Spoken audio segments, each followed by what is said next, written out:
Good morning and welcome to VSA Capital 5-Minute Morning Miner. It's June the 21st, Tuesday. It's the summer solstice, just in case you're passing Stonehenge this evening. They'll all be dancing around like I don't know what. Anyway, there we go. And that's also, obviously the shortest night, so we've got sunshine nearly all day and all night. Morning, Ollie. Yep, morning, Andrew. How are you doing? Yeah, not too bad. It's also, of course, the first day of the train strikes, but it was, for me, certainly a beautiful ride in on my bike this morning. I got my tyres pumped up last night, so I was going a bit faster. Always a good thing to do. You want high pressure in your tyres. Anyway, you know that, Ollie, don't you? How are the roads? Everyone staying away, or No, I'll tell you what, actually, roads busy. The queues at the bus stops were huge. Everybody trying to get a bus. Wow. Anyway, you can tell by our NAS that there's not a huge amount this morning in the mining news, but let's crack on with what we've got. What have you got this morning, Ollie? There's an announcement, upgraded resource from Future Metals. It's ASX listed, but also on AIM. It's a PGM project in Australia, and now this expanded resource is the second largest in Australia, 5 million ounces of PGMs and 239,000 tons of nickel. So it's a 108% increase in the PGM resource and a 526% increase in nickel since they acquired it. I think this project has been through a few hands over the last sort of 10-15 years.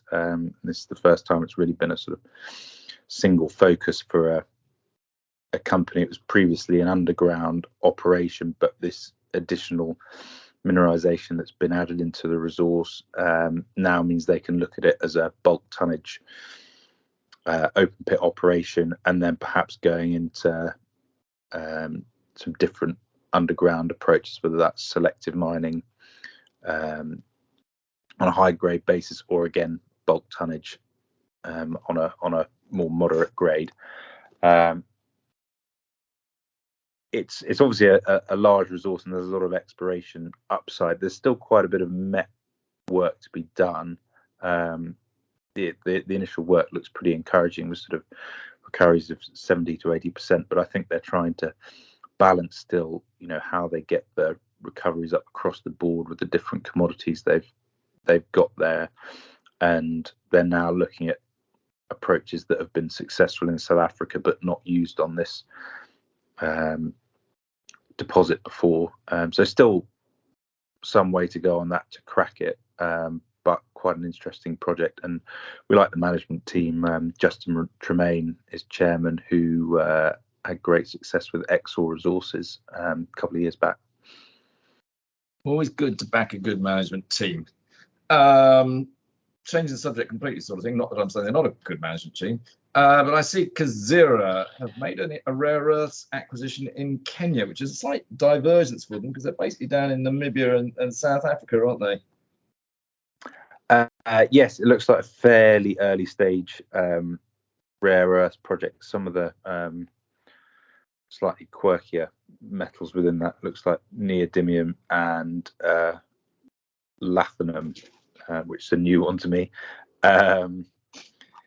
It's in. Right, Ollie, I'm not going to test though, how many rare earths there are. Right, let's get to this question. It's in Kenya though, which is picking up momentum. There's quite a few companies operating there now. You've got Base Resources in production, Caracal also in production for gold, and Shanta with their development project. So Kazira now looking to get a resource out within 6 months, which is pretty quick. But Kenya on the up for mining. Well, and of course we have our joint venture with FIDA Investments there, so we're always keen to see what's going on in Kenya. And also, of course, Kazira has a JV with our corporate client Tectonic Gold over at Whalehead on the mineral sands and diamond project there in South Africa. So it is one that we keep a bit of an eye on. Okay, moving on. Anything else, Ollie? Well, probably the only other key bit of news, which was actually at the end of last week, late hour time, was the announcement of the Ivanhoe Electric IPO, planning to raise $180 million, raising money for critical metals in the US.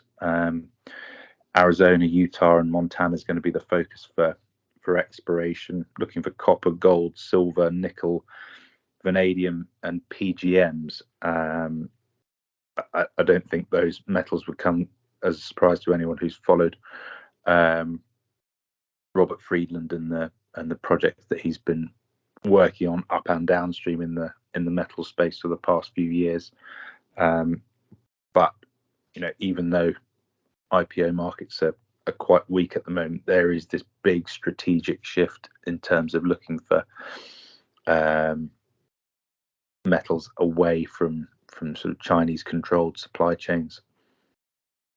Yeah, I mean, look, first of all, Robert Friedland's somebody that is well worth following because he's been exceptionally smart. He has for some time been building up positions in strategic battery metals and that sort of thing. I believe actually within Ivanhoe Electric, he will put his vanadium flow battery business, VRB, into that as part of it. Which will obviously turn a lot of attention towards vanadium and the whole vanadium flow battery industry, which does appear to be becoming what I describe as one of the first fully vertically integrated industries. There's so much talk at the moment about the actual vanadium producers and the flow batteries getting together because the electrolyte that goes into a flow battery is such a key part of it and also an expensive part of it. By putting the two together, potentially you can drive the cost down to actually so that your L cost or cost comes the same as lithium batteries. So it's an interesting one to watch. It's well worth following this, I think. Yeah, I'm not quite sure what the time, but I guess a few months, probably end of the summer, it will perhaps come out. But yeah, pretty exciting. Are you making a prediction there, Ollie, that maybe market's going to recover at the end of the summer? I like that. There you go. We'll mark that one down.